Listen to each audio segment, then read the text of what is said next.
నమస్తే. కథ వినండికి స్వాగతం. మనం ఈరోజు రేణుకా జల్దంకి గారు రాసిన తెర తొలగిన వేళ అనే కథను విందాం. ఉదయం టిఫిన్ చేసి తాపీగా టీవీ ముందు కూర్చుని తీరికగా దమయంతి రామారావు లోకాభిరామాయణం మాట్లాడుకుంటూ ఉండగా హడావిడిగా వచ్చింది శ్రీదేవి. పిన్ని, సంతోష్కి మెడిసిన్లో సీట్ వచ్చింది సంబరంగా చెప్తూ చేతిలోని స్వీట్ ప్యాకెట్లో నుండి ఒక స్వీట్ దమయంతి నోటికి అందించింది. దమయంతి రామారావుల ముఖాలు ఎందుకో మాడిపోయాయి. శ్రీదేవి దమయంతి అక్క కూతురు. ఇద్దరు మగపిల్లలు. చిన్నవాడు బీటెక్ చదువుతున్నాడు. పెద్దవాడు మాత్రం ఎంబీబీఎస్లో సీట్ కోసం 3 ఏళ్లుగా లాంగ్ టర్మ్ కోచింగ్ తీసుకుంటున్నాడు. బీ ఫార్మసీ కానీ మరేదైనా చదవమంటే వాడు ఒప్పుకోలేదని చెప్తూ ఉండేది శ్రీదేవి. మంచి విషయమే కానీ వీడికి ఎంబీబీఎస్ తర్వాత ఎంఎస్ అయ్యే లోపల 30 ఏళ్ళు దాటిపోతాయేమో శ్రీదేవి, వెంటనే అంది దమయంతి. శ్రీదేవి ముఖం కొద్దిగా పాలిపోయింది. అయితే అయిందిలే పిన్ని, డాక్టర్ చదవాలన్న వాడి కోరిక నెరవేరుతున్నందుకు సంతోషంగా ఉంది మా అందరికీ అంది. అదే కాదు, ఇంకొక సమస్య కూడా ఉంది. పెద్దవాడు సెటిల్ అయ్యే వరకు చిన్నపిల్లవాడికి పెళ్లి చేయకూడదు. దానితో చిన్నాడి పెళ్లి కూడా ఆలస్యం అవుతుంది అందుకుంటూ అన్నాడు రామారావు. దమయంతి భర్త వైపు సమర్థిస్తున్నట్లుగా చూసింది. అలా కానివ్వలేం బాబాయ్, ముందు చదువులు కానివ్వండి, తర్వాత పెళ్లి మాట. శ్రీదేవి తేలికగా అన్నట్లు అన్నదే గాని ఆమె ముఖంలో ముందున్న సంతోషం తగ్గి కాస్త టెన్షన్ కనిపించింది. అది గమనించిన దమయంతికి ఊరట కలిగింది. సరే వస్తాను పిన్ని, ఇంకా వాళ్ళు ఏం మాట్లాడతారో అన్నట్లుగా గబగబా బయటకు నడిచింది శ్రీదేవి. సీటు రాగానే డాక్టర్ అయిపోయినట్లు సంబరపడిపోతోంది. మీరు అలా అనేసరికి ముఖం మార్చుకుంది చూసారా. స్వీట్ ప్యాకెట్ నుంచి స్వీట్ తీసి భర్తకి అందించింది దమయంతి. దిగితేనే కదా లోతు తెలిసేది. మనవాడిని డాక్టర్ చేయలేక కాదుగా మనం డిగ్రీ చేయించింది అన్నాడు రామారావు. కాకపోతే అరవింద్కు డాక్టర్ చదివేంత తెలివితేటలు లేవని ఇద్దరికీ తెలిసిన విషయమే. ఎంసెట్లో క్వాలిఫై కాకపోవడంతో డిగ్రీ చదివించారు. డొనేషన్ కట్టి బీటెక్ చేయించాలి అనుకున్నా అరవింద్ వినకపోవడంతో డిగ్రీ చదివించారు. ఇప్పుడు మధ్యప్రదేశ్లో తెలిసిన కాంట్రాక్టర్ దగ్గర జీతానికి పనిచేస్తూ ఉన్నాడు. పెళ్ళైన తర్వాత భార్య పిల్లలను పోషించడానికి కొడుకు సంపాదన సరిపోకపోవడంతో అప్పుడప్పుడు రామారావుకి వచ్చే పెన్షన్లో నుంచి కూడా పంపిస్తూ ఉంటారు. అత్తయ్య, అమ్మాయి పెళ్ళి, మీరు 2 రోజుల ముందు రావాలి. మాకున్న పెద్ద దిక్కు మీరే, పెళ్లి కార్డు ఇస్తూ ఆహ్వానించింది సరిత. సరిత స్వయాన దమయంతికి అన్నయ్య కూతురు. తన కూతురు పెళ్లికి పిలవడానికి భర్తతో కలిసి వచ్చింది. దమయంతి పెళ్లి కార్డు చూస్తూ కళ్యాణ మండపం పేరు దగ్గర ఆగింది. అబ్బాయి వాళ్ళు కట్నం పెద్ద పట్టించుకోలేదత్తయ్య, పెళ్లి మాత్రం గ్రాండ్గా చేయాలన్నారు. అందుకే మేము ఖర్చు దగ్గర వెనకాడటం లేదు సంబరంగా చెప్పింది సరిత. ఇంతకీ పెళ్లి కొడుకు ఏం చేస్తున్నాడు? హైదరాబాద్లో సాఫ్ట్వేర్ ఇంజనీర్గా చేస్తున్నాడు అత్తయ్య చెప్పింది సరిత. ఏం సాఫ్ట్వేర్లే బాబు, భూమి పడిపోతే వీళ్ళ ఉద్యోగాలు కూడా బోల్తా పడతాయట. ఎవరైనా గవర్నమెంట్ ఉద్యోగస్తుని చూసి ఇస్తే బాగుండేది కదా, స్థిమితంగా కాలు మీద కాలు వేసుకుని కూర్చోవచ్చు. పెద్దమ్మ, మా పెద్దోళ్ళడు గవర్నమెంట్ ఆఫీసరే. అప్పుడు నువ్వు ఆ ఎదుగు బొదుగు లేని జీతాలతో ఏం బతుకుతారు, సాఫ్ట్వేర్ ఇంజనీర్కి ఇవ్వకూడదు అన్నావు. మర్చిపోయావా? దమయంతిని ఆట పట్టిస్తున్నట్లుగా అన్నాడు సరిత భర్త నరేష్. ఇంతకీ కట్నం ఎంత ఇస్తున్నారు? కట్నం వద్దన్నారని అసలు ఏమీ ఇవ్వడం లేదా? వెంటనే మాట మార్చేసింది. కానీ ఆమెకెందుకో సరిత భర్త అలా మాట్లాడటం నచ్చలేదు. 30 తులాల బంగారం, ఓ ఫ్లాటు అత్తయ్య అంది సరిత. ఫ్లాటు అమ్మాయి పేరు మీద రాయండి, అల్లుడి పేరు మీద రాసిస్తావేమో. ఈ రోజుల్లో ఎవరు ఎలాంటి వారో తెలియడం లేదు. మా పక్క ఫ్లాట్లో రాజారాం కూతురికి పెళ్ళి అయిన 4 నెలలకే దాని ఆస్తంతా తగనమ్మ అమ్మాడు ఆ అమ్మాయి మొగుడు అంది. ఈసారి సరిత నరేష్ కాసేపు ఏమీ మాట్లాడలేదు. కానీ వారి ముఖాల్లో సంతోషం కనిపించలేదు. దమయంతికి మాత్రం వాళ్ళని అలా చూస్తుంటే లోపల సంబరంగా అనిపించింది. వాళ్ళు వెళ్ళిపోయిన తర్వాత, అయినా గొప్పలు కాకపోతే అంత పెద్ద కళ్యాణ మండపం అవసరం అంటారా అంది. మరే నువ్వు బాగా అడిగావులే, ముఖాలు చూసావా ఎలా అయ్యాయో. తాళం వేస్తున్న భర్త మాటలకు గర్వంగా నవ్వుకుంటూ టీవీ ఆన్ చేసింది దమయంతి.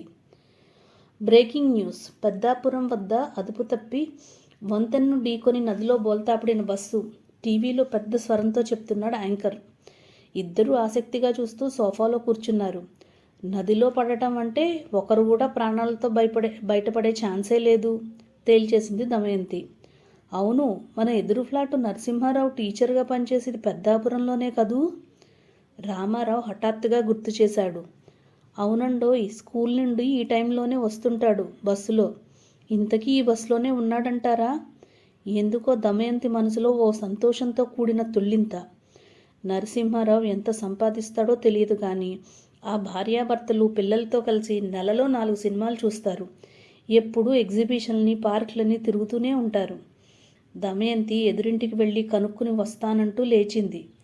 యాంకర్ టీవీలో పదే పదే చెప్తున్న వాడల్లా ఓ బాంబులాంటి వార్త పేల్చాడు. ఇప్పుడే అందిన వార్త. నదిలో పడిన బస్సులో ప్రయాణికులు ఎవరూ లేరని, బస్సు సర్వీసింగ్ తీసుకువెళ్తుండగా ఈ ప్రమాదం జరిగిందని, బస్సులో డ్రైవర్ ఒక్కడే ఉన్నాడని, అతను ప్రమాదం నుండి తప్పించుకున్నాడని తెలిసింది. ఉత్సాహంగా లేచిన దమయంతి నీరసంగా మళ్ళీ సోఫాలో కూలబడింది. ఎందుకో ఆమెకు బాగా నిరుత్సాహంగా అనిపించింది. హలో దమయంతి, ఎలా ఉన్నావు? ఈ మధ్య నీతో మాట్లాడటమే కుదరలేదు ఫోన్లో, పలకరించింది బాల్య స్నేహితురాలు సుజాత. బాగున్నాను, ఏంటి విశేషాలు? ఈ మధ్యన నేను మా వారు ఓ టూర్ వేసి వచ్చానులే.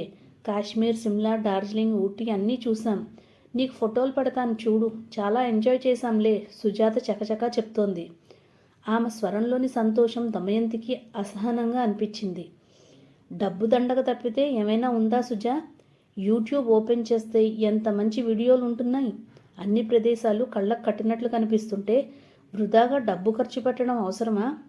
నేనైతే మీ అన్నయ్య వెళదామన్నా ఒప్పుకోలేదు. ఆ డబ్బు తీసుకుని 2 గాజులు చేయించుకున్నాను, దమయంతి అనేసింది. సుజా, ఉంటాను దమయంతి, నీరసంగా వినిపించింది సుజాత స్వరం. దమయంతి మనసులో మళ్ళీ ఓ ఆనంద తరంగం. నేను మీ మరదలు ఓ 4 రోజులు యుఎస్ వెళ్తున్నామక్క. నీ అల్లుడు మాకు సర్ప్రైజ్ ఇవ్వాలని టికెట్ బుక్ చేసిన తర్వాత చెప్పాడు. పళ్ళన్నీ బయటపెట్టి నవ్వుతూ చెప్తున్నాడు రంగనాథ్. రంగనాథ్ దమయంతికి స్వయాన తమ్ముడు. 4 ఇళ్ల అవతల ఉంటున్నాడు. 2 పిల్లలు పెళ్ళిళ్ళై అమెరికాలో ఉంటున్నారు. రిటైర్ అయి హ్యాపీగా కాలం వెళ్లదీస్తున్నారు భార్యాభర్తలిద్దరూ. జాగ్రత్త రోయ్, అక్కడ తుపాకులతో కాల్చేస్తారట. ఆ విమానాలలో ప్రయాణం కూడా మంచిది కాదు. ఎప్పుడెక్కడ ఊలిపోతాయో తెలీదు, గబుక్కున అనేసింది దమయంతి. అదేంటక్క అలా అంటావు? రైలు ప్రమాదాలు జరుగుతాయని రైలు ఎక్కకుండా ఆగమా? అతను ముఖం మార్చుకున్నాడు. దమయంతికి సహజంగానే ఆనందం కలిగింది. ఉదయం లేచి రామారావు దమయంతి కాఫీ తాగుతూ పేపర్ చూస్తుండగా ఫోన్ ఎవరో తెలియని నంబరు. హలో, రామారావు గారి నంబరే కదండి? అవునండి, ఆయన భార్యను మాట్లాడుతున్నాను. ఎవరు మీరు? మీ అబ్బాయి అరవింద్ పనిచేసే దగ్గర క్వారీలో ప్రమాదవశాత్తు బాంబు పేలి కొందరు చనిపోయారు. చాలామంది గాయపడ్డారు. ప్రమాదంలో ఎవరెవరు ఉన్నారన్నది ఇంకా స్పష్టంగా తెలియలేదు. వాళ్లల్లో మీ అబ్బాయి కూడా ఉన్నాడని అనుమానం. మీకు విషయం చెప్పాలని. దమయంతికి ఇంకేం వినిపించలేదు. చెవుల్లో సముద్రం హోరు. ఆమె చేతిలో ఫోన్ కింద పడింది కూడా తెలియలేదు. దమయంతి, దమయంతి, అక్క, పిన్ని, అత్తయ్య, రకరకాల పిలుపులు ఆమె చెవులు గట్టిగా తాకడంతో ఒక్కసారిగా లేచి కూర్చుంది. వేగంగా కొట్టుకుంటున్న గుండెను అదుపులో పెట్టుకోబోయింది. వీలు కాలేదు. ఒక్కసారిగా బావురుమంది. అరవింద్, నాన్న, బాబు ఆక్రోశంతో ఆవేదనతో వెర్రికేకలు వేయసాగింది. అక్క, మన అరవింద్కి ఏమీ అయి ఉండదు, నువ్వు కంగారు పడకు, మేం వెళ్తున్నాం అక్కడికి. ఆమె చేతిలో చెయ్యి వేసి చెప్తున్న రంగనాథ్ వైపు వెర్రిగా చూసింది దమయంతి. పిన్ని, భయపడొద్దు, ధైర్యంగా ఉండు, దేవుడున్నాడు. అరవింద్కు ప్రమాదం జరిగి ఉండదు. సంతోష్ తన ఫ్రెండ్స్తో బయలుదేరి వెళ్ళాడు. దమయంతి భుజాల చుట్టూ చేతులు వేసి ఆర్తిగా దగ్గరికి తీసుకుంటూ అంది శ్రీదేవి. అత్తయ్య, ఆ ప్రమాదంలో అరవింద్ ఉన్నాడో లేదో కూడా తెలియదు. లేడనే అనుకుని దేవుణ్ణి తలుచుకుందాం, అంతా మంచే జరుగుతుంది, సరిత చెప్తోంది.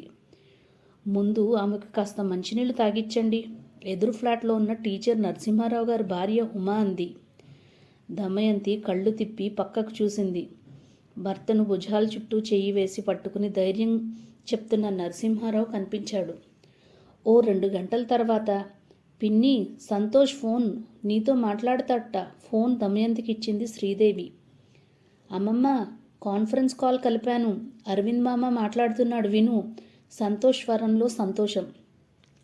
అమ్మ, అరవింద్ గొంతు కాస్త నీరసంగా. నాన్న, దమయంతి బావురమంది. ఎలా ఉన్నావురా, నీకేం కాలేదుగా? కాస్త తమాయించుకుని అడిగింది.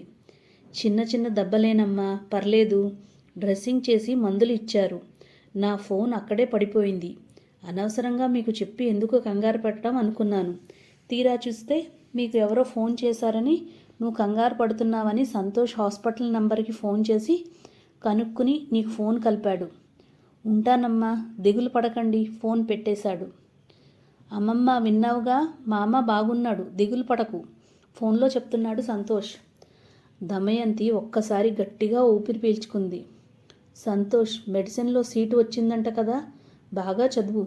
మన కుటుంబాల్లో ఇంతవరకు ఎవరూ డాక్టర్ కాలేదు, నీతోనే ప్రారంభం, సంతోషంగా అభినందనలు చెప్పింది దమయంతి. అక్క, బావ సాయంత్రం 7 గంటలకు ట్రైన్కి టికెట్లు బుక్ చేశాను. అరవింద్ దగ్గరికి వెళ్ళండి. వాడిని చూస్తే కాస్త మీ ఇద్దరికీ మనసు స్థిమితంగా ఉంటుంది. రంగనాథ్ చెప్తుంటే ఎందుకో భార్యాభర్తలిద్దరికీ కళ్ళల్లో నీళ్లు తిరిగాయి. మీరు అమెరికా వెళ్లేలోపు వచ్చేస్తానులే. పిల్లలకు పచ్చళ్ళు పొడులు చేసిస్తాను. ఇక్కడ తిండికి మొహం వాచిపోయి ఉంటారు, తమ్ముడి వంక ఆప్యాయంగా చూస్తూ అంది దమయంతి. మీరు భోజనం ఏమీ చేసుకోవద్దాంటీ, నేను పంపిస్తాను. మీరు ప్రయాణానికి అవసరమైనవన్నీ సిద్ధం చేసుకోండి అంది నరసింహారావు భార్య. దమయంతి మూగగా తల ఊపింది. ఆ క్షణం ఆమెకు చిన్నప్పుడు సాయంత్రం దీపారాధన చేస్తూ అమ్మ వల్లించే పద్యం జ్ఞాపకం వచ్చింది. ఇరుగు చల్లన, పొరుగు చల్లన, ఇంట్లో చల్లన, వీధిలో చల్లన అంటూ అమ్మ భక్తితో చేతులు జోడించి దేవుడి ముందు నిల్చుని ప్రార్థిస్తుంటే, ఇరుగు పొరుగు ఎలా ఉంటే నీకెందుకమ్మా అని తను పక్కున నవ్వేది. ఇరుగు పొరుగు చల్లగా ఉంటే మనకేదైనా కష్టం వచ్చినప్పుడు ఆదుకోగలరు తల్లి. వాళ్ళు ఇబ్బందిలో ఉంటే మనకేం సహాయం చేయగలరు అమ్మ చెప్పేది. వాళ్ళు బాగున్నా మనకు సహాయం చేయకపోతేనో దమయంతి అనేది. సహాయం చేయకపోయినా వాళ్ళు బాగుంటే వాళ్ళు బాగున్నారు కాబట్టి మనకేదైనా కష్టం వస్తే ఆదుకుంటారు అనే ఆత్మస్థైర్యం అయినా ఉంటుంది మనకు. వాళ్ళు ఉన్నారన్న ఆత్మవిశ్వాసం మనల్ని ముందుకు నడిపిస్తుంది. 2వ తరగతిలో చదువు ఆపేసిన తల్లి మాటలు చెవుల్లో మారుమోగుతుంటే కళ్ళు తుడుచుకుని తన చుట్టూ ఉన్నవారి వంక ఈర్ష్య అసూయల తెర తొలగించుకుని ఆత్మీయమైన చూపులు సారించింది దమయంతి. తన కష్టం వీళ్ళందరికీ సంతోషం కలిగించడం లేదు, పైగా తన బాధను పంచుకుంటున్నారు. ఇక నుండి తాను కూడా ఇంతే. అసూయ తెర తొలగిన వేళ ఆమె మనసు ప్రశాంతంగా ఉంది. ఇరుగు చల్లన, పొరుగు చల్లన, ఇంట్లో చల్లన, వీధిలో చల్లన అమ్మ చెప్పిన పద్యం పదే పదే నమరు వేసుకుంటుంటే పశ్చాత్తాపం ఆమె కనుల నుండి అశ్రువుల రూపంలో వర్షించింది. కథ సమాప్తం.